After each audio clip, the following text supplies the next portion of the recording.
अहोई अष्टमी माता की जय हो।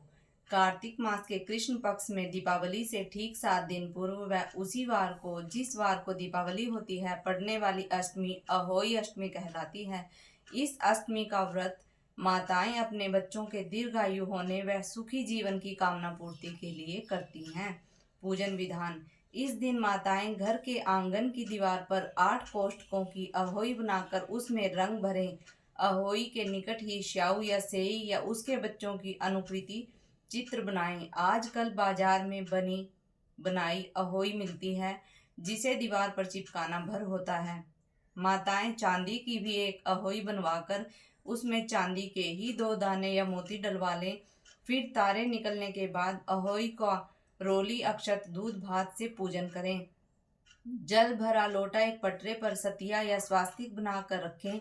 एक कटोरी या तस्तरी में हलवा, रुपए आदि से बायना निकाल कर रखें। हाथ में गेहूं के 7 दाने लेकर कथा सुने। कथा सुनने के बाद अहोई को डोरे में डालकर गले में पहन ले और चंद्रमा को अर्घ देकर बायना सास के चरण स्पर्श कर उन्हें दे दें। फिर व्रत खोल दें। दीपावली के बाद किसी भी शुभ दिन में अहोई को गले से निकालकर गुड़ का भोग लगाएं और जल के छींटे देकर शीश झुकाते हुए प्रणाम करें। यहाँ ध्यान रखें कि जितने अविवाहित बेटे हों उनकी संख्या अनुसार 1 1 व जितने विवाहित बेटे हों उनकी संख्या अनुसार 2 2 दाने चांदी के अहोई में डालें। इस प्रकार अहोई माता प्रसन्न होकर बच्चों को दीर्घायु करके उनका मंगल करती है। अहोई अष्टमी के दिन ब्राह्मणों को पेठा दान करने का विशेष महत्व है। एक अन्य कथा। पूर्व भारत के दतिया नगर में चंद्रभान नामक एक बनिया रहता था। उसकी पत्नी चंद्रवती गुणवती सुंदर व पतिपरायणा थी। धन दौलत का कुछ भी अभाव नहीं था। अभाव था तो यह कि संतान कोई नहीं थी। कारण कि जो भी संतान होती थी वह कुछ दिनों के बाद ही मर जाती थी। संतान न होने से दुख से पति पत्नी दोनों ही दुखी रहा करते थे। एक दिन उन दोनों ने विचार किया कि उनके मरने के बाद जब उनकी संपत्ति का कोई संभालने वाला ही नहीं रहेगा तो ऐसी धन दौलत का होना या ना होना बराबर ही है। अतः क्यों हम इसके मोह जाल में पड़कर अपना परलोक बिगाड़ें। ऐसा सोचकर अगले ही दिन दोनों जंगल की ओर निकल पड़े। चलते चलते वे कुछ ही दिनों में बद्रिकाश्रम पहुंच गए। वहां एक शीतल कुंड था। दोनों उस कुंड के समीप अन्न जल का त्याग कर प्राण त्यागने के उद्देश्य से बैठ गए। उन्हें वहां बैठे 7वां दिन था। उसी दिन रात्रि काल में आकाशवाणी हुई, जिस कारण तुम दुखी होकर प्राण त्यागने का निश्चय कर बैठे हो वह तुम्हारे पूर्व जन्मों के पापों का फल है। यदि तुम लोग घर जाकर नियम पूर्वक अहोई अष्टमी का व्रत करो तो अहोई माता तुम पर प्रसन्न हो जाएंगी। तब तुम उनसे पुत्र की कामना करते हुए उसके दीर्घायु होने का वर मांग लेना। आकाशवाणी सुनकर दोनों घर पहुँचे। उसी वर्ष उन्होंने अहोई अष्टमी का श्रद्धा भक्ति से व्रत पूजन किया। फलस्वरूप अहोई माता उन पर प्रसन्न हो गई। तब उन्होंने वर मांगा, माता हमें दीर्घायु संतान प्रदान करें।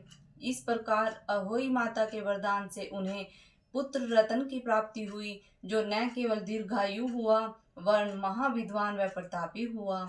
बोलो अहोई अष्टमी माता की जय हो। एक अन्य कथा। किसी नगर में एक सेठानी रहते थे। उनके 7 बेटे थे। परिवार खुशहाल था। दीपावली से 2 दिन पूर्व सेठानी आंगन लीपने के लिए पीली मिट्टी लेने पास ही के निर्जन स्थान पर गई। जिस स्थान से वह मिट्टी खोदने लगी थी वहीं से ही बिल्ली से कुछ बड़ा जीव जिसके शरीर पर लंबे लंबे कांटे रहते हैं मांद में थी। अभी सेठानी ने कुदाली चलाई ही थी कि वह कुदाली खून से सनी बाहर निकली। दरअसल सेई का एक बच्चा कुदाली की चोट से मर चुका था।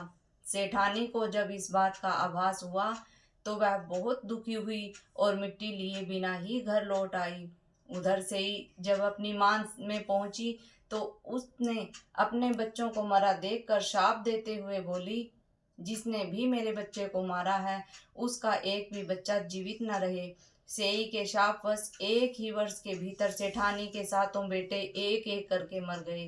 अंत में दुखी होकर सेठानी ने एक ज्योतिषी से इसका कारण पूछा तो वह बोला, अहोई माता का अपराध होने से ही ऐसा हुआ है। तुम अहोई अष्टमी का विधिवत व्रत करो तो अहोई माता की कृपा से सारा दोष दूर हो जाएगा। साथ ही सुरही गाय की भी पूजा करो। तब से प्रतिवर्ष सेठानी अहोई माता का श्रद्धा भक्ति से व्रत पूजन करने लगी। व्रत के प्रभाव से उसका दोष धीरे धीरे दूर हो गया और पूर्ववत उसके एक एक करके 7 पुत्रों ने जन्म लिया। इस प्रकार अहोई माता की कृपा से सेठ सेठानी का दुख दूर हो गया और सब सुख भोग कर अंत में वे स्वर्गलोक को चले गए। अहोई माता का व्रत की उद्यापन विधि। जिस स्त्री के पुत्र उत्पन्न हो चुका हो और पुत्र का विवाह हो चुका हो, उसे अहोई अष्टमी व्रत का उद्यापन कर देना चाहिए।